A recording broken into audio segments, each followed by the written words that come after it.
Pernah nggak kamu punya seorang di dalam ingatan kamu yang dulu itu orangnya aktif, ceria, happy, ya terang gitu.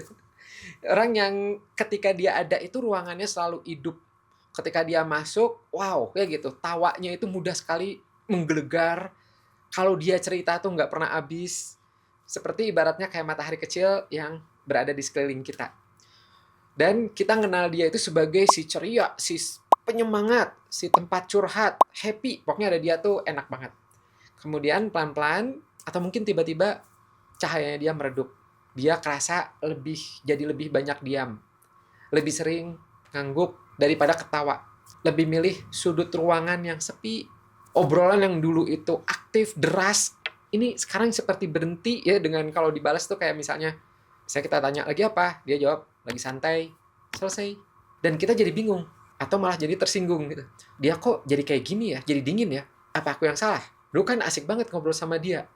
Nah, kalau misalnya pernah ngalamin itu, coba kita berhenti sejenak dan ngelihat dengan cara yang lebih lembut. Karena mungkin perubahan dari ceria ke pendiam itu bukan soal berubah haluan, bukan soal jadi sombong, atau bukan juga karena bosan sama kita. Seringkali perubahan itu adalah salah satu bahasa yang paling jujur dari sebuah jiwa yang lelah. Dan mungkin di balik diamnya itu ada cerita yang belum sempat dia ceritakan.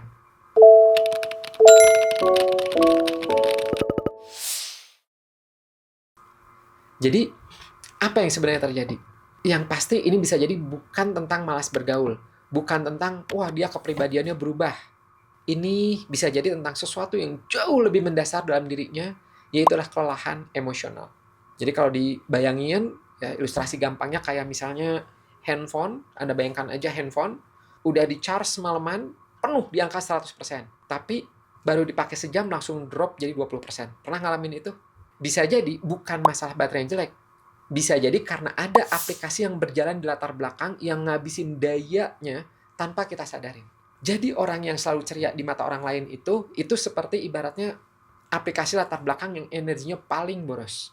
Coba deh bayangin beban yang dia pikul setiap hari, dia harus menyalakan senyum meskipun hatinya berat, ketawa di grup chat meskipun sebenarnya saat itu lagi pengen nangis, harus jadi pendengar ya yang sabar untuk semua masalah, ya masalah teman-teman ya cerita ke dia, sementara mungkin masalahnya dia sendiri numpuk gak tertata. Itu namanya masking, topeng, memakai topeng keceriaan. Dan pakai topeng itu berat, sangat berat, karena dia bukan hanya mengelola emosinya sendiri, tapi juga mengelola ekspektasi orang lain terhadap dirinya. Aku kan harus tetap kuat, aku nggak boleh bikin orang lain khawatir. Sampai di satu titik kapasitasnya dia itu penuh, karena yang namanya otak dan hati kita ini kan punya batasan, kayak gelas. Kalau diisi terus, ya diisi, nggak pernah dikosongin, akhirnya akan meluap, tumpah. Atau lebih sering untuk melindungi diri, sistem kita akan melakukan shutdown, mode hemat energi. Ini psikologis, ya psikologis. Bisa jadi dia, teman kamu yang kamu kenal itu berhenti menjadi ceria bukan karena dia nggak peduli lagi, tapi karena tenaga untuk pedulinya dia habis.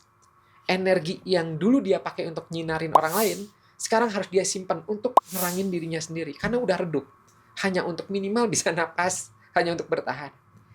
Jadi, ketika seseorang yang dulunya kamu kenal ceria tiba-tiba pendiam, seringkali itu adalah tanda bahwa dia sedang dalam mode hemat energi yang darurat. Bukan karena dia berubah jadi orang lain, tapi karena dia sedang berjuang untuk tetap menjadi dirinya yang utuh dengan sisa energi yang sedikit itu. Muncul pertanyaan, lalu Kang, kenapa harus diam? Kenapa narik diri? Nah, ini dalam psikologi itu suka disebut defense mechanism, mekanisme pertahanan diri. Tapi jangan bayangin teori yang rumit ya, bayangin aja misalnya tubuh kita lagi demam. Ketika ada infeksi, tubuh kita itu kan naik suhunya, demam. Itu sebenarnya bukan penyakit, tapi demamnya itu adalah cara tubuh kita melawan, membunuh bakteri yang bikin panas gitu ya. Nah, itu adalah mekanisme kita. Nah, diemnya kita itu adalah demamnya jiwa. Saat beban emosional udah terlalu panas, terlalu berat, jiwa itu akan naik suhunya dengan cara narik diri. Diam, menjauh, mati rasa. Itulah salah satu cara alamiah sistem psikologis kita untuk bertahan hidup. Untuk ngecegah kerusakan yang lebih parah dalam diri kita. Diam itu kayak benteng. Di balik benteng itu Ada berapa yang bisa jadi terjadi. Yang pertama, bisa jadi penarikan diri atau suka disebutnya withdrawal. Dia jadi mundur dari interaksi karena interaksi itu sendiri seperti kayak nguras tenaga. Setiap percakapan, setiap ekspektasi orang-orang seperti menyedot sisa daya yang tinggal sedikit. Kedua, ada yang namanya emotional numbness. Rasanya jadi tumpul. Hal-hal dulu yang ngebuat dia tertawa, sekarang kok kayaknya nggak nyentuh dia ya. Hal-hal dulu yang dulu membuatnya semangat, sekarang kok kayaknya datar aja ya. Ini bukan berarti dia nggak ngerasa, tapi karena sistem perasaannya sedang overload.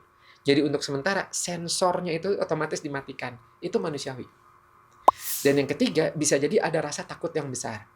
Takut menjadi beban. Kayak misalnya, aku nggak mau curhat, nanti takutnya ngerepotin orang. Takut nggak dimengerti, mereka pasti nggak paham, nggak akan paham. Ngapain juga aku ceritain. Takut mengecewakan ekspektasi orang-orang. Wah, orang-orang itu ngeharapin saya ceria. Aku nggak bisa memenuhi itu sekarang. Jadi, diemnya teman kamu itu bisa jadi adalah energi, strategi. Cara teraman buat dia, yang dia ketahui saat ini untuk melindungi sisa-sisa tenaganya, adalah dengan cara diam. Untuk ngejaga agar percikan terakhir itu nggak benar-benar padam. Diamnya dia itu bisa jadi ruang aman yang sengaja dia ciptakan. Ketika dunia terasa terlalu bising, ya terlalu banyak nuntut. Nah, maka ketika kita memahami ini, itu harapannya bisa mengubah segalanya. Dari melihat diamnya dia sebagai penolakan, kita mulai ngelihat diamnya itu sebagai permintaan tolong yang pelan sekali. Dia ngerasa, dari yang tadinya kita ngerasa tersinggung, beralih ke ada dorongan untuk ngelindungin. Karena diamnya mereka seringkali adalah cara teraman yang mereka tahu untuk melindungi sisa-sisa energinya dia yang masih ada. Dan tugas kita bukan untuk memaksa mereka keluar dari bentengnya dia, tapi ngasih tahu bahwa tenang aja ya, aku akan tetap nunggu. Dengan damai, kapanpun kamu siap buka pintunya. Apa nih sebenarnya yang terjadi dalam pikiran mereka? Seperti apa rasanya berada dalam benteng itu? Kalau kita bisa ngedenger pikiran mereka, mungkin yang terdengar itu bukan kesunyian sebenarnya, tapi malah kebisingan yang justru sangat pelan. Sebuah dialog internal dalam diri dia yang nggak pernah berhenti. Aduh, aku capek, tapi aku harus terlihat baik-baik aja. Aku nggak bisa kayak gini terus. Aku nggak boleh mengecewakan mereka. Nanti mereka menganggapnya apa ya? Jadi kayak radio yang nyala di dua frekuensi berbeda sekaligus. Satu ingin istirahat, yang satu ngerasa bersalah karena ingin istirahat. Dan di tengah semua itu muncul rasa kosong yang aneh. Hal-hal yang dulu disukain jadi kerasanya hambar. Undangan, ngumpul, hangout yang dulu ditunggu, sekarang kok kayaknya jadi kayak kewajiban yang nguras energi. Dia mungkin duduk di tengah keramaian, tapi ngerasa kayak penonton di balik kaca ada jarak antara dirinya yang dulu dan dirinya yang sekarang. Antara apa yang dia rasakan dan apa yang diharapkan darinya. Dan pertanyaan yang paling sering muncul adalah gini, kok aku bisa jadi kayak gini ya? Itu dalam kepalanya dia. Itu adalah pertanyaan yang bisa dibilang sebenarnya menyakitkan ya. Karena dianya sendiri bisa jadi ngerasa kayak kehilangan dirinya sendiri.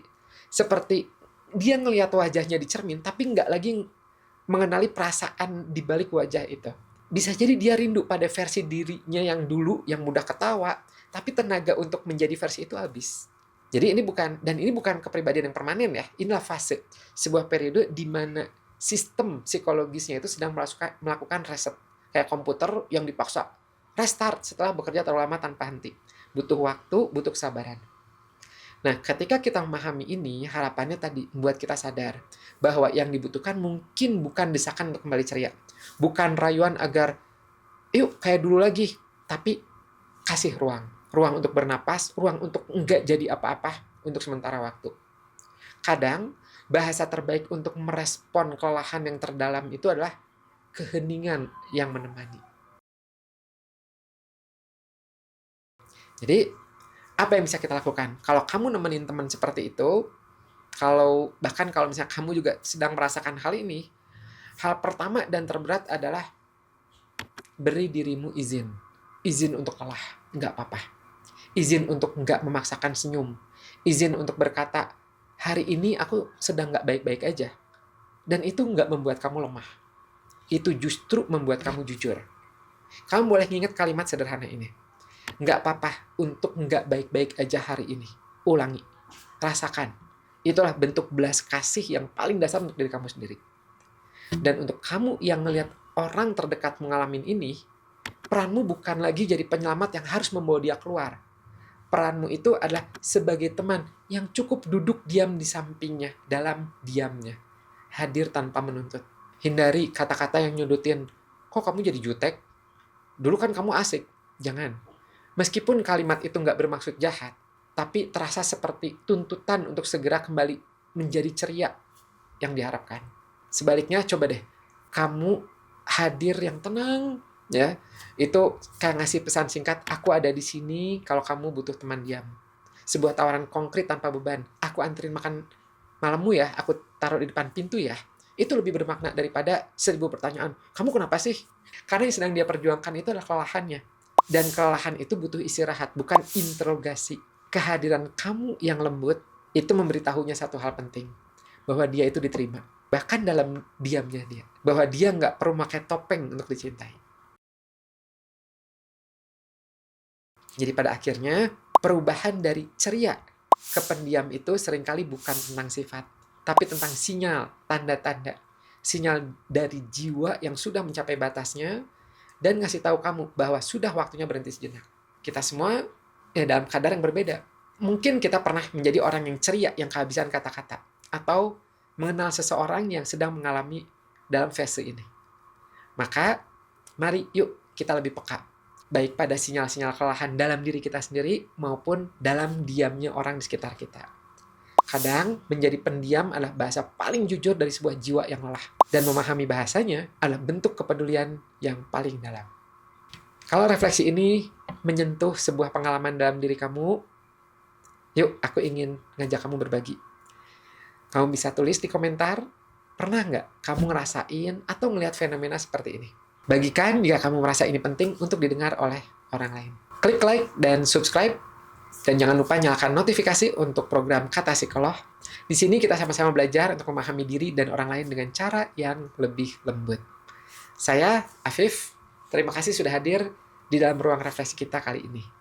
Oh ya, kalau kamu mau mengenal diri sendiri, karakter diri, potensi, kelemahan, kelebihan, ya, apa yang sebaiknya dilatih dalam diri kamu, dikembangkan, kamu bisa ya cek tulisan tangan kamu di grafologiindonesia.com/tes-grafologi. Supaya mudah, linknya saya tulis di deskripsi ya. Harapannya nanti setelah kamu tahu tentang potensi diri, kelebihan, hambatan, kamu bisa berkembang lebih optimal lagi. Klik linknya ya. Semoga bermanfaat dan sampai jumpa di video berikutnya. Bye-bye.